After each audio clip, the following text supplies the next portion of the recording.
Hi guys, welcome back again for another North Carolina final exam review video. Thanks for joining me. This time around, we're going to talk about the presidencies of Adams, Jefferson, and Monroe. Jefferson was elected in 1800s and Adams was the president before him. But we're going to talk a little bit about how their presidencies kind of leaned together as they experienced conflict with the British and the French. So as you watch the video, make sure that you're answering the guided questions provided. It's okay if you need to pause or rewatch the video in order to answer the guided questions. When the video ends, summarize in paragraph form the main points of the video using the specific vocabulary given to you on the WSQ. These are going to appear as bolded and underlined words during the video.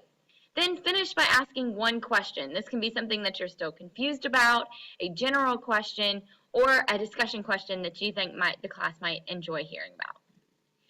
The essential questions that we're going to look at in this video are: how did the presidencies of Adams, Jefferson, and Monroe encourage nationalism in the United States?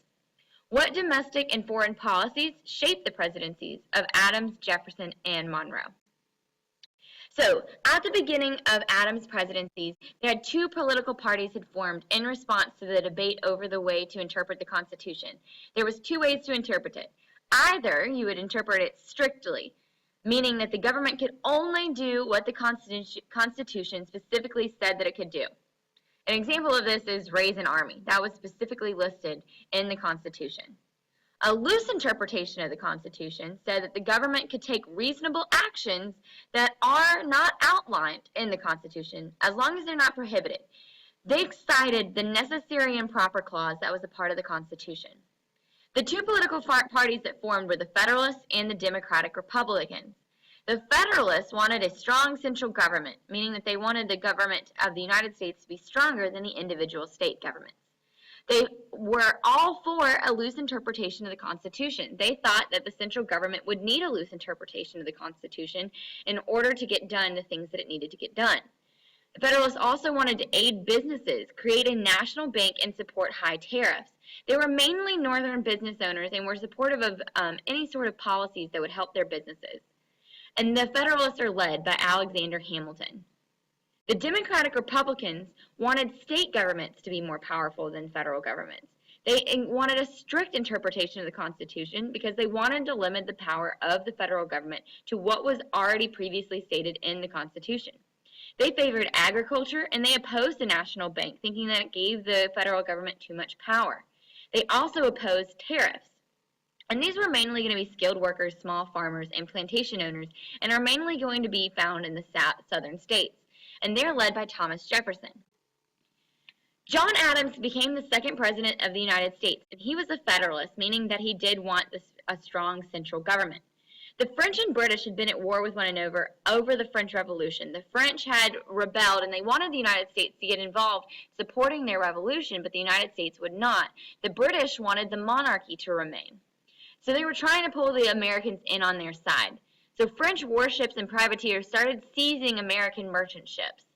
In an effort to negotiate peace, Adams sent American diplomats to France to negotiate with French ministers who became known as X, Y, and Z because they never revealed their identity.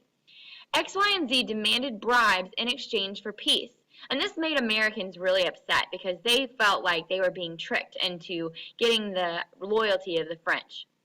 Adams refused to work with the X, Y, and Z, and so he sent new diplomats to negotiate peace, and they were able to make an agreement without the war. This became known as the XYZ Affair. And the XYZ Affair is very important to American politics because it signified the first time in which Americans were able to stand up for themselves internationally.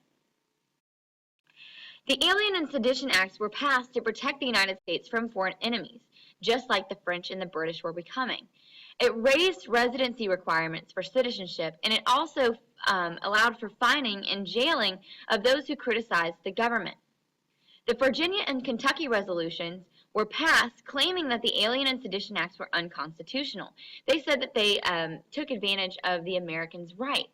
And they said that if a state didn't agree with an act that was passed by the federal government, that they could nullify them. And this created what we called the nullification crisis, in which the southern states were trying to nullify different acts and laws that were passed by the United States government.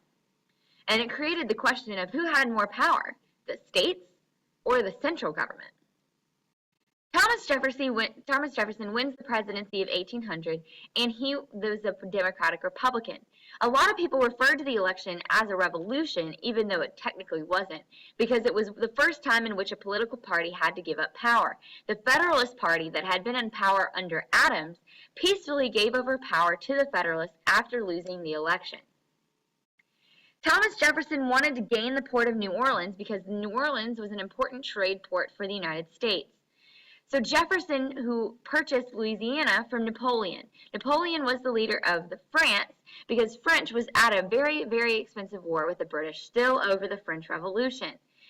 Napoleon sold the United States to Louisiana for $15 million, and this became known as the Louisiana Purchase. The purchase violated Jefferson's belief of a strict interpretation of the Constitution because nowhere in the Constitution did it say that the president could buy a plot of land. The Louisiana Purchase more than doubled the size of the United States. Here you'll see the United States originally was the orange on the right. Ohio, Kentucky, and Tennessee marked the most western part of the United States. Louisiana bought all of the Midwest. The Judiciary Act of 1801 added new judgeship positions to the Supreme Court, expanding the Supreme Court to 9. Federalists tried to appoint as many Federalists to the courts as possible, trying to maintain influence. Remember, the Federalists wanted a strong central government, and so they wanted to appoint judges who also wanted a strong central government. John Adams, on his last day as president, appointed many to the Supreme Court. Some of the papers, however, were not delivered in time, and Jefferson's Secretary of State, James Madison, refused to deliver them. One appointee, William Marbury, asked the Supreme Court to order Madison to deliver the commission.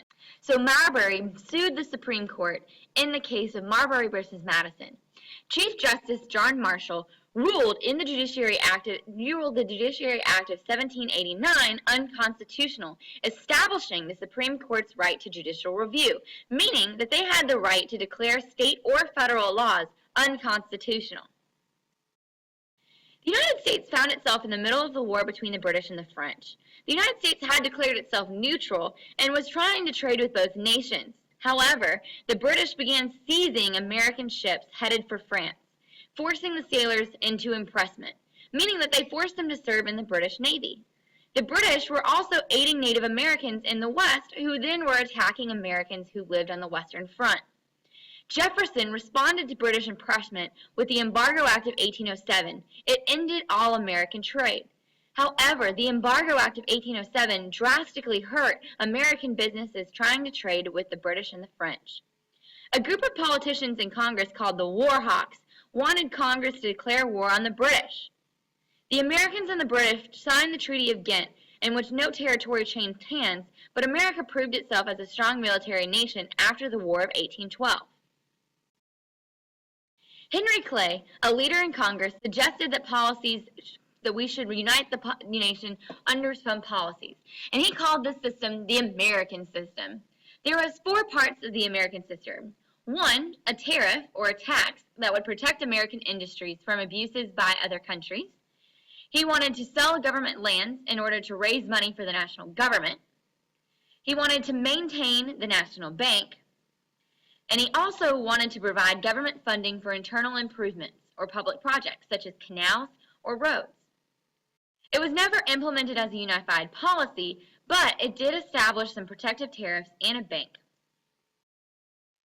James Monroe became the 4th president of the United States, and his presidency was known as the era of good feelings because the economy grew. It was a time of prosperity for most Americans. There was a nationalist spirit, meaning that people were very patriotic, and people were also very optimistic. During James Monroe's presidency, the United States passed the Adams-Onis Treaty with Florida, in which we acquired the firm boundary between Louisiana and the Spanish territory.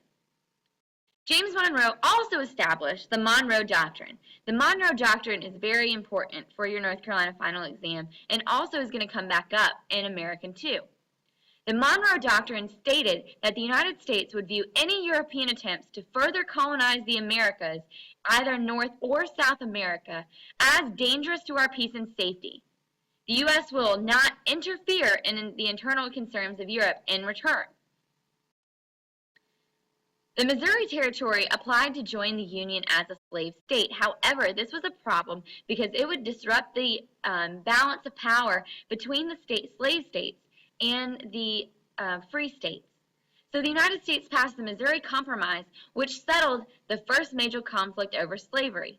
Under the Missouri Compromise, Missouri would be added as a slave state, and Maine would be admitted as a free state. Therefore, the balance of power between the free states and the slave states would be fine. It also banned slavery in the northern part of the Louisiana Territory above the 3630 line. In the diagram, you can see where the 3630 line was.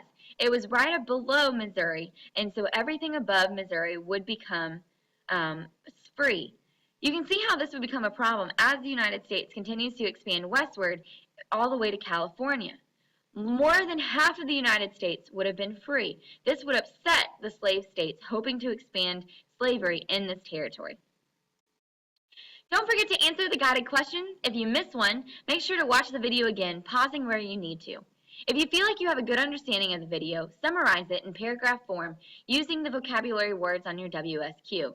Then finish by asking one question. This can be something you're still confused about or a question that you think would be good to bring to the class for discussion. Thank you for joining me for this review video. We'll see you again next time.